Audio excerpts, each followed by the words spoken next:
Halo semuanya, selamat datang di sesi bedah topik kita. Jujur, saya semangat banget hari ini karena kita bakal ngebongkar satu fenomena yang pasti sering banget kita alamin sehari-hari. Namanya positivitas toksik atau toxic positivity. Kita bakal kupas tuntas nih dan membandingkannya sama sains psikologi positif yang udah teruji. Pernah nggak sih lagi sedih atau stres terus ada yang bilang, udah senyum aja, good vibes only. Nah, pertanyaannya, beneran sehat nggak sih cara mental dan fisik kalau kita memaksakan diri kayak gitu? Yuk kita cari tahu faktanya. Untuk sesi kali ini, kita punya beberapa poin utama. Pertama, kita bahas jebakan positivitas toksik. Kedua, mendefinisikan psikologi positif. Ketiga, optimisme versus pesimisme. Keempat, prediktor kesehatan fisik. Dan terakhir, penerapannya di dunia nyata. Intinya, kita bakal pindah dari mitos-mitos yang sering beredar di masyarakat, langsung masuk ke data ilmiah yang super ketat, dan pastinya solusi praktisnya. Jadi nggak cuma teori ya, kita bahas fakta biologisnya juga. Oke, kita masuk ke bagian pertama. Jebakan positivitas toksik dan bahayanya prinsip hanya aura positif. Ini relatable banget kan? Zaman sekarang tuh kayak ada tekanan budaya yang bikin kita ngerasa harus selalu tampil bahagia. Nggak boleh kelihatan lemah sama sekali. Bikin capek sendiri kan? Nah, mari kita selami ini lebih dalam. Pakar psikologi Dr. Susan David punya istilah yang pas banget buat ini. Beliau menyebutnya tirani positivitas. Jadi, ketika kita terus-terusan memaksa diri buat selalu positif, kita itu sebenarnya lagi bikin jebakan emosional buat diri kita sendiri. Kita jadi mengabaikan respons normal kita sebagai manusia waktu lagi kena musibah atau masalah. Padahal kan, dunia ini kompleks banget. Marah, sedih, atau kecewa waktu ada hal buruk terjadi itu ya sangat wajar, bukan sesuatu yang harus ditekan. Coba deh kita lihat perbedaan yang kontras banget antara dua hal ini. Di satu sisi, positivitas toksik itu membungkam kita. Dia bikin optimisme jadi semacam kewajiban yang berat karena kita disuruh menutupi atau mengabaikan emosi negatif kita. Padahal di sisi lain, ada yang namanya optimisme realistis. Ini jauh lebih sehat.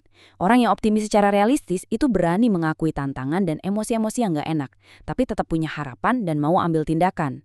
Orang yang sehat mentalnya tuh nggak nyembunyiin emosi sedih atau marahnya loh. Mereka luas aja berpindah dari satu emosi ke emosi lain. Emosi itu dipakai sebagai sinyal, sebagai data, bukan malah dihindari. Lanjut ke bagian kedua, mendefinisikan psikologi positif.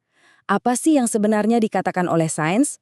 Waktu Martin Seligman pertama kali memperkenalkan konsep ini di tahun 1998, dia sama sekali nggak menolak psikologi tradisional yang fokus ke masalah mental loh.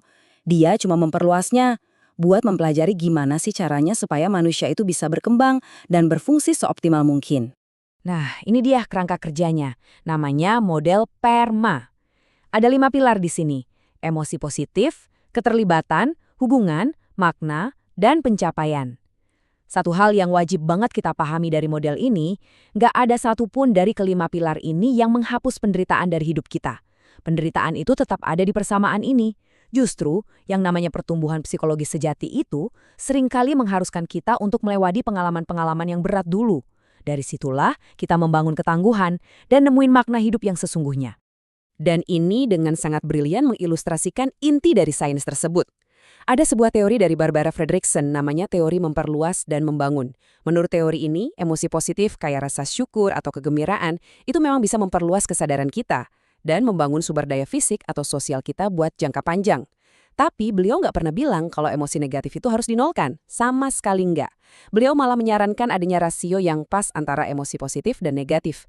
Kalau kita maksa ngilangin semua emosi negatif, itu jatuhnya malah jadi penyangkalan diri.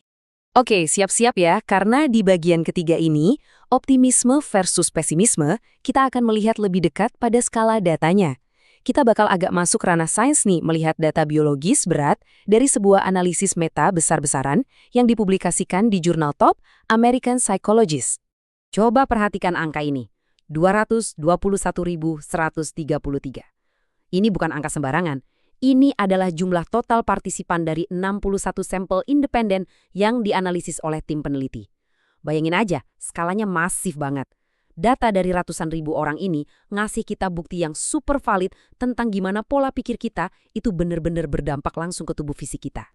Kalau Anda lihat diagram alir ini nunjukin betapa ketatnya proses sains yang mereka lakuin. Dari awalnya ada lebih dari 5.700 makalah penelitian, mereka saring terus-terusan sampai cuma sisa 61 sampel dengan kualitas data paling jempolan. Kenapa proses ini penting banget buat dibahas? Karena disinilah para peneliti membongkar cara pandang lama kita.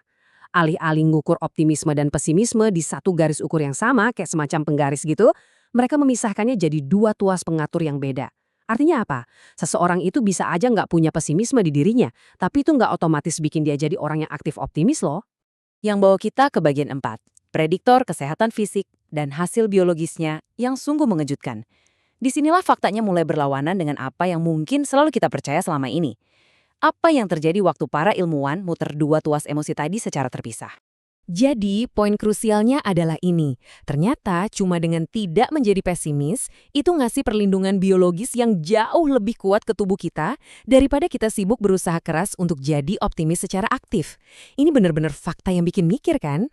Membebaskan diri kita dari pikiran-pikiran buruk, ternyata ngasih efek penyembuhan ke fisik yang jauh lebih ampuh daripada terus-terusan maksa otak buat mikir positif. Nah, yang benar-benar menarik dari slide visualisasi data ini adalah saat kita membandingkannya secara langsung.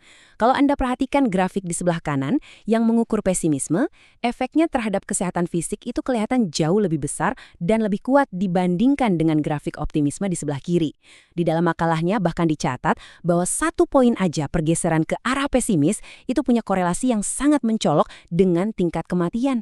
Kita ngomongin tentang potensi puluhan ribu nyawa loh. Jadi dampak biologis dari pesimisme terhadap sistem kekebalan tubuh dan usia harapan hidup kita itu benar-benar nyata, bukan cuma mitos doang. Akhirnya kita sampai di bagian 5, penerapan di dunia nyata, membawa sains keluar dari laboratorium. Tentu saja, fakta-fakta ilmiah yang fantastis ini bakal percuma kalau nggak bisa dipraktekin kan? Terus gimana caranya pemahaman psikologi positif yang lebih akurat ini diaplikasikan secara aktif di sekolah dan di tempat kerja? Sebagai konteks nih, tahukah Anda kalau saat ini 26% anak muda di Australia dilaporkan mengalami masalah kesehatan mental? Angka ini sangat mengkhawatirkan. Ini bukti nyata kalau kita butuh banget langkah-langkah preventif yang berlandaskan riset. Nggak bisa lagi kita cuma nyuruh anak-anak buat tersenyum dan kuat. Itu nggak cukup. Untuk menjawab tantangan tersebut, Gileng Grammar School mengembangkan apa yang disebut PEEC. Ini bukan sekedar modul biasa. Ini adalah kurikulum komprehensif yang isinya lebih dari 560 pelajaran. Semuanya disusun buat ngasih siswa-siswi kita skill praktis. Kurikulum ini ngajarin konsep kesejahteraan secara langsung dan cara ngadepin tantangan hidup yang sebenarnya, dengan mengakui dua-duanya, yang baik dan yang buruk. Ini penting banget biar generasi muda kita nggak gampang patah waktu berhadapan dengan realitas hidup. Mari kita beralih dan lihat bagaimana ini dikembangkan di tempat kerja. Berdasarkan studi terhadap 270 karyawan dari berbagai sektor di India, penerapan intervensi psikologi positif yang terstruktur ini terbukti ngasih hasil yang nyata. Praktek-praktek seperti pelatihan ketahanan mental dan mindfulness ini benar-benar efektif memerangi kelelahan mental atau burnout dan secara signifikan meningkatkan moral karyawan. Ini bukan tentang memaksa karyawan untuk selalu tampil ceria, tapi benar-benar membekali mereka dengan alat yang tepat untuk mengelola stres. Dan ini membawa kita ke sebuah kesimpulan akhir yang sangat penting. Kita udah lihat bareng-bareng ya, kalau penderitaan dan emosi negatif itu sebenarnya adalah informasi berharga buat diri kita. Sains biologis membuktikan bahwa sekedar melepaskan rasa pesimis aja, ternyata jauh lebih ampuh dampaknya daripada memaksakan positivitas palsu. Keberanian buat ngerasain semuanya, mau itu sedih, takut sekaligus gembira, itu bukan kelemahan. Justru, disitulah letak kebijaksanaan yang membebaskan. Jadi lain kali ada yang nyuruh Anda buat hanya memikirkan hal-hal yang baik aja, coba tanya ke diri Anda sendiri. Apakah Anda siap untuk membuang senyum yang dipaksakan dan merangkul keberanian untuk merasakan segalanya? Terima kasih banyak sudah bergabung di Bedah Topik kali ini. Sampai jumpa!